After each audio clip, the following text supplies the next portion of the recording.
The Nintendo 3DS is a video game console that features a glasses-free stereoscopic 3D display, which is one of the reasons why it's my favorite handheld console.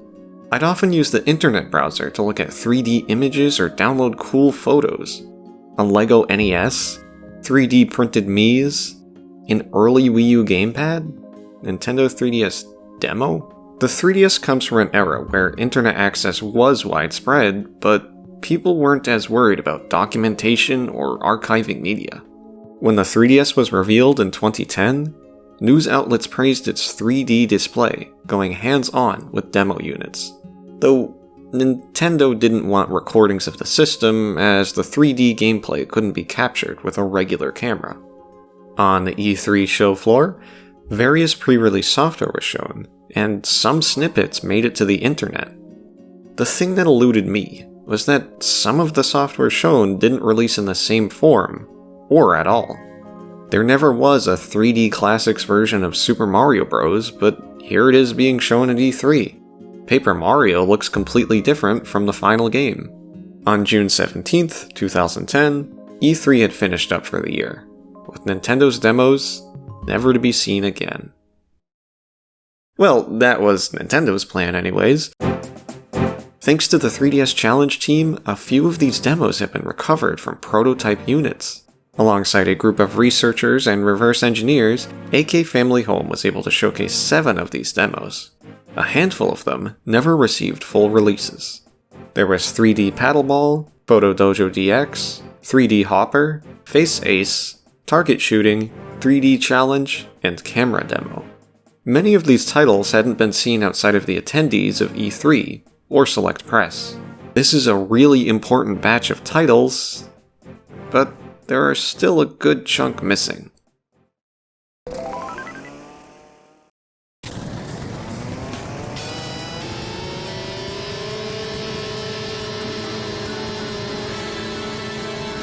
The 3DS Challenge team has done it again. 19 titles, spanning through 25 builds, have been recovered from E3 2010. This means all of Nintendo's own E3 2010 3DS demos have been recovered, some of which have never seen proper documentation.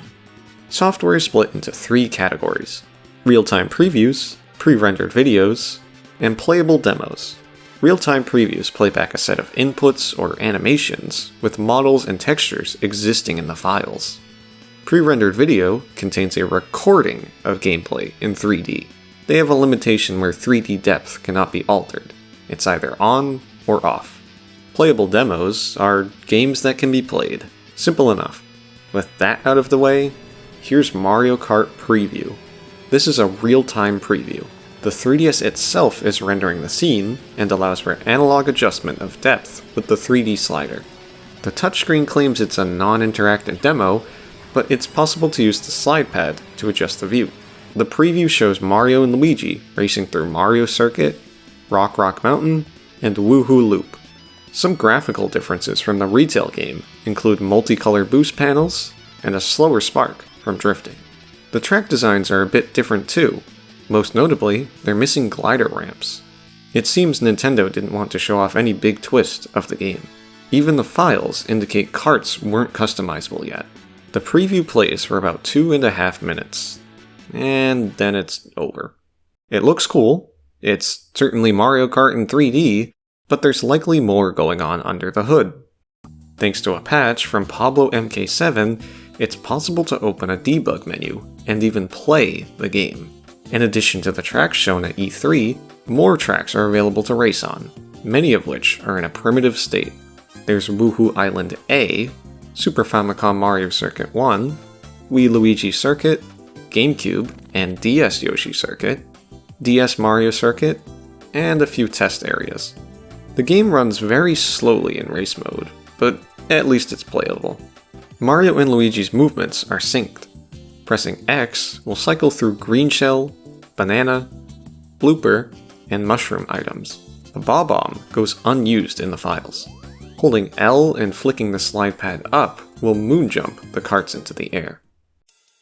Interestingly, Woohoo Island A is an even earlier version of the track, not shown in the preview. The one used, Woohoo Island E3 only has one polished segment of track. Rock Mountain features a new shortcut, not present in the final release. Retro tracks appear to be direct model transfers from previous Mario Kart games. Yoshi's Circuit may have been a candidate for Mario Kart 7, but it wouldn't reappear until Mario Kart 8's DLC. The simple design of Super Famicom Mario Circuit allows the game to run at full speed, and, sadly, Wii Luigi Circuit crashes. None of these would be added into 7's retro lineup, but I'm sure work on Mario Circuit 1 helped with Mario Circuit 2. A UI test gives an early glimpse of a main menu, resembling the design language of Mario Kart Wii.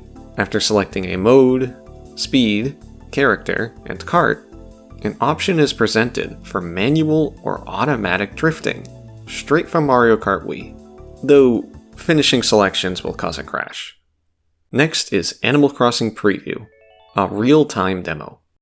It showcases a portable, 3D Animal Crossing game running at a decent frame rate. The camera is pulled back, allowing more contrast in 3D depth. Various villagers show up, such as Kurt, Peanut, Filbert, Rosie, and Bob. Public works are teased with stone paving underneath. The male and female players resemble the ones used in the key art for New Leaf, but have a different sense of style. The female one is shown in a variety of outfits, whereas the male one has blonde hair. The graphical design has differences from both the retail game and the E3 2011 trailer. Text boxes and trees would have broken away from series design tradition. New Leaf wouldn't be released until the end of 2012 in Japan, so it's surprising to see a preview already put together. Once again, with a patch, written by Ryrie, it's possible to load into different scenes and play the game. This time, a new player design is used. There's no time of day, no way to enter houses or interact with objects. It's very basic. The environments are small, mixing and matching different elements to make a long list of test scenes. It's no wonder why the full release was ways off. Walking out of town will loop the scene. In this parallel universe, footsteps no longer make sound and actors lack collision. The D-pad can be used for several animations, such as equipping a shovel, unequipping the shovel, and thinking. The L or B button can be used to sprint, while the R button slows the walking speed. It's possible to talk with villagers and see more dialogue in Japanese. Dialogue doesn't seem too cohesive. The villagers blurt out random nonsense. Hey, isn't that Teyasu Tsuyoshi? Welcome, you're so active. That's impressive. Hey, what's up, Teyasu Tsuyoshi? Do you want to eat some from the village? Even so, you're very active. That's something I admire. Yeah, alright, Google Translate. The player is consistently referred to as Teyasu Tsuyoshi. A racing horse? Huh. Rosie is the only one with English lines and Animalese. She pulls from a pool of only 2 samples. Manually loading into other scenes, it's possible to visit all villagers' houses. Filbert and Rosie's homes were shown in the preview, but unseen data exists for Kurt and Peanut's houses as well. Bob gets an empty house. Another furnished house is vacant, and the A button initiates a telescope order. Another test layout showcases a few homes and public works. A model for a tarped-off construction area resembles the one used for shop upgrades in the final release. Many other scenes are small, barren, or feature a scattering of objects. It's a small seed of what Animal Crossing would be on 3DS. Digging through the soil reveals a lot more. Duplicate placeholder season entries, placeholder player models, and more exist within the files. There's heaps of unused text too. A script for the Prologue exists, with text from Shizu, or Isabelle, happy to see the mayor of the town. There's dialogue for camp minigames, a fortune-telling house, cafe, a tailor, the museum, the moon. Over 1,000 entries exist. Some of it is specific to this entry, but then there's a Wii save data error. So, some scripts may be copied from City Folk. A lot is present for a small garden. Oh boy, classic collection. This is the main meat and potatoes for me. I've always been a fan of 3D visuals and believe they can be transformative for some media. I'll always cite Shovel Knight on the 3DS for having the best visuals out of any other version. The pixels map perfectly to the low-resolution display, while the parallax layers are enhanced by 3D. Classic pixel art Nintendo games making a return on a low-resolution 3D display sounds like a fantastic idea. Sadly, only a handful of games were remade as 3D classics. Nintendo World Report's video on an E3 unit showed even more.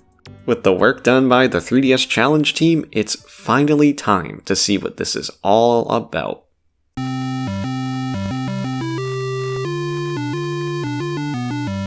Oh boy. It's Mario Bros. The original Mario Bros. Only ever had a 2D Virtual Console release. This is in 3D. There are 18 games shown off in this demo, with only 5 seeing the light of day. There's quite a few.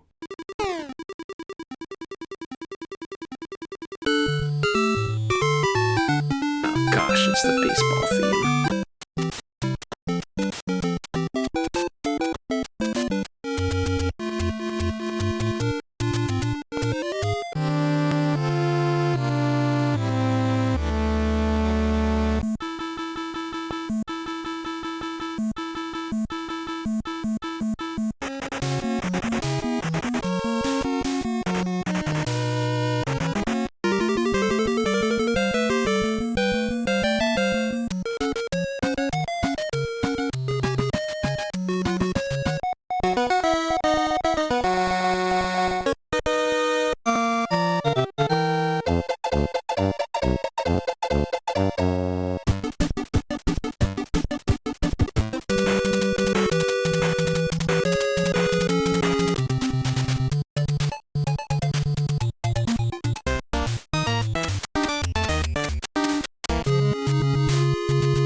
They all look fantastic in 3D, with crisp, pixel-perfect scaling.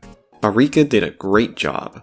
Not to mention, SNES games were never officially released for the original 3DS. Yoshi's Island was never released on new 3DS or Wii U for that matter. Now, this is a real-time preview, similar to Mario Kart and Animal Crossing, so surely there's code to make them playable. Not quite. Everything shown in this preview is created with set animations. I mean, look at Mario. That's not how Super Mario Bros. Physics work. Even the music comes from pre-recorded streamed audio tracks, with sound effects baked into the file. There are some unused games. Devil World has a complete showcase, and with a patch by Ryrie, it can be loaded into the preview. It would be a while until that game showed up for Americans. Listings for other games appear as well. Balloon Fight, Pinball, Clu Land, Dragon Warrior 4, and, strangely, Earthbound Zero. Earthbound Zero was a fan nickname for the Japanese game Mother, so it's surprising to see Nintendo reference it as such. That game would have an official international release in 2015 under the title Earthbound Beginnings. Xevious, shown at a separate exhibit, was the only playable 3D classic title. The 3D effect is somewhat basic, but it lends itself well to the 2-layer gameplay.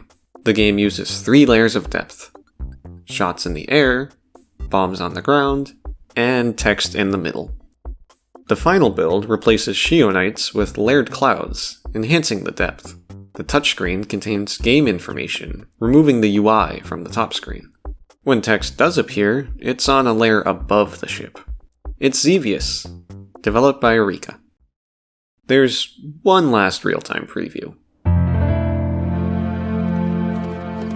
The Legend of Zelda Ocarina of Time 3D. This preview features non-Nintendo 64 music samples. The music is an arrangement made specifically for this preview. Once again, it uses a streamed audio track with sound effects baked into the file. The preview resembles the opening title scene of the game, now with a more dynamic action camera.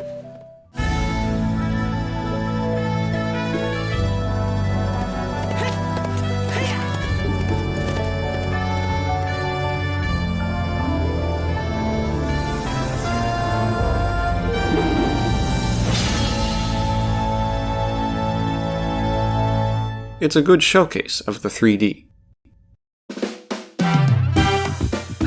Pilotwings Resort. Instead of taking place at an original location, like the previous games, Wuhu Island from Wii Sports Resort takes center stage.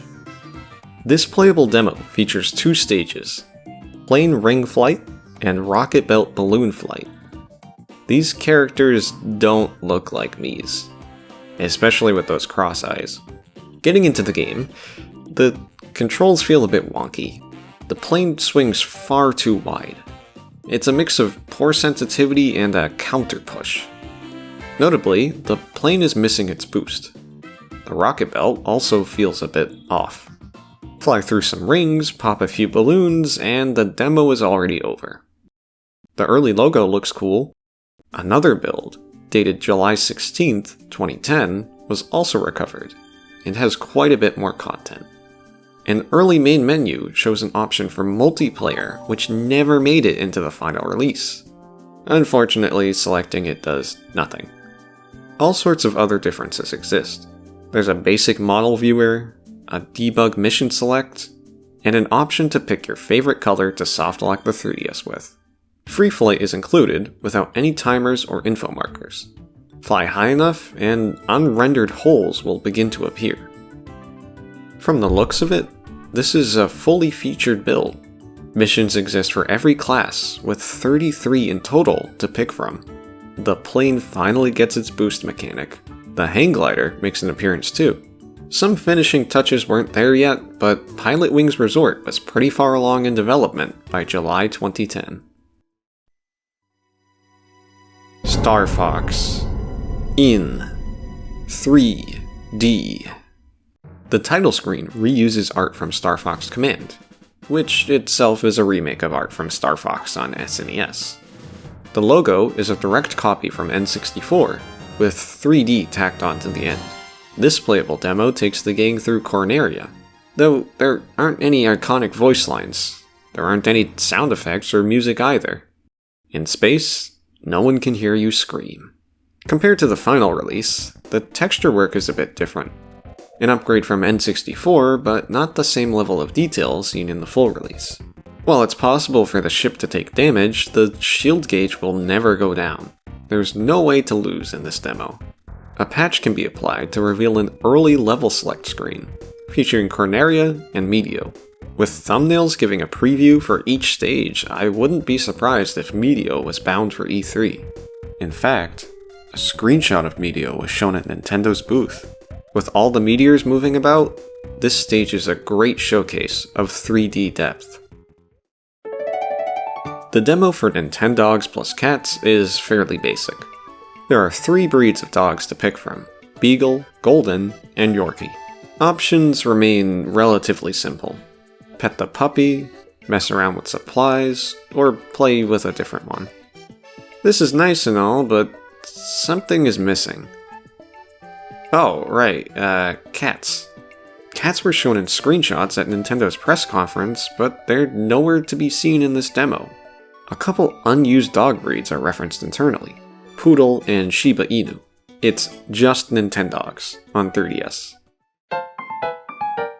A debug menu is accessible with a patch, but many scenes lead to a crash.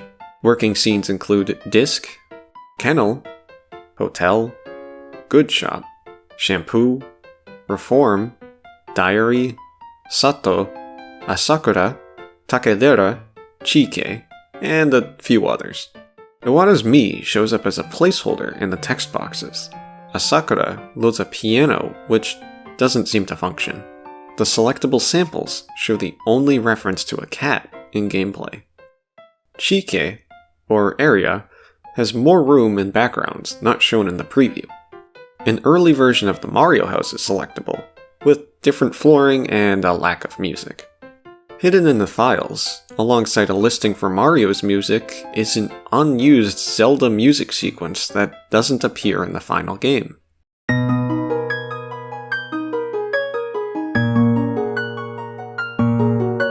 Perhaps there would have been a Zelda-themed room for the pups to run around. Steel Diver's demo presents 3 options: Quick Play, Tutorial, and Missions.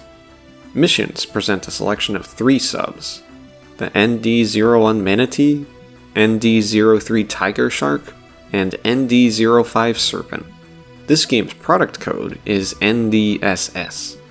No matter which ship is chosen, the demo takes place on the Jungle Canal stage. In contrast, the tutorial takes place on Frontline Base. Quick Play skips sub-selection and jumps into the Jungle Canal with the Manatee. The demo ends when the stage is cleared, the ship crashes, or the 3-minute timer runs out. A patch for the debug menu opens up a long list of test modes and scenes. More levels are available. Cave, ice, and deep sea stages can be loaded, but the model culling is broken. 7 time trial challenge stages make an appearance, again with culling issues. A fish mode features fish. Sound test mode has various music tracks and sound effects. The boss theme goes unused in the demonstration. Much of the soundtrack sounds different from the final game, having different quality samples.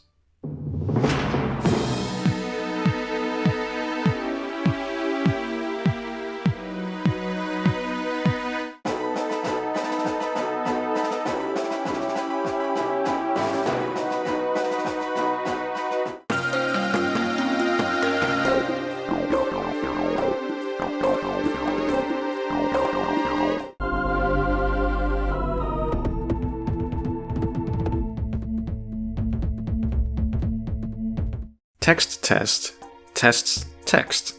Hello 32.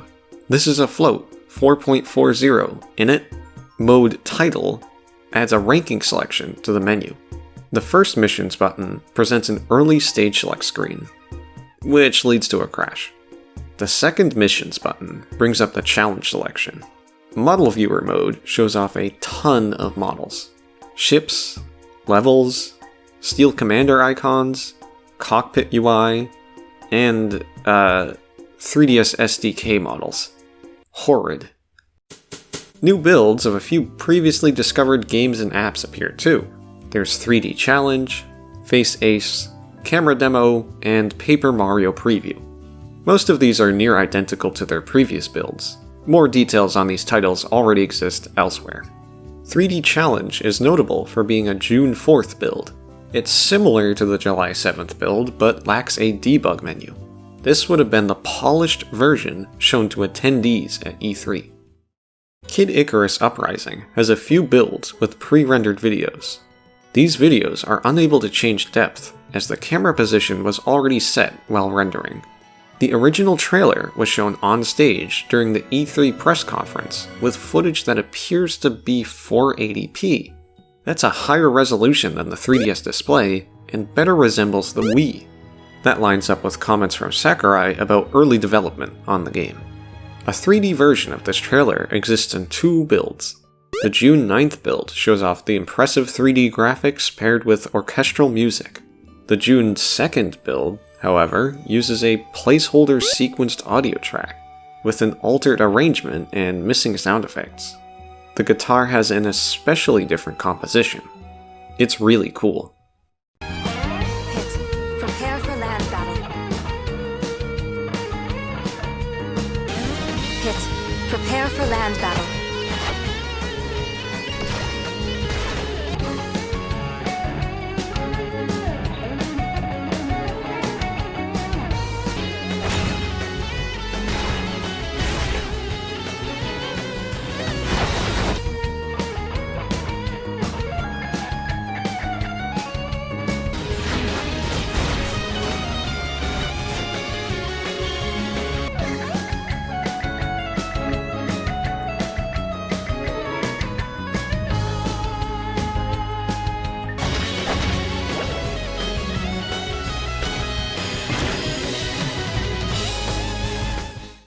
Here it is, Nintendo 3DS demo.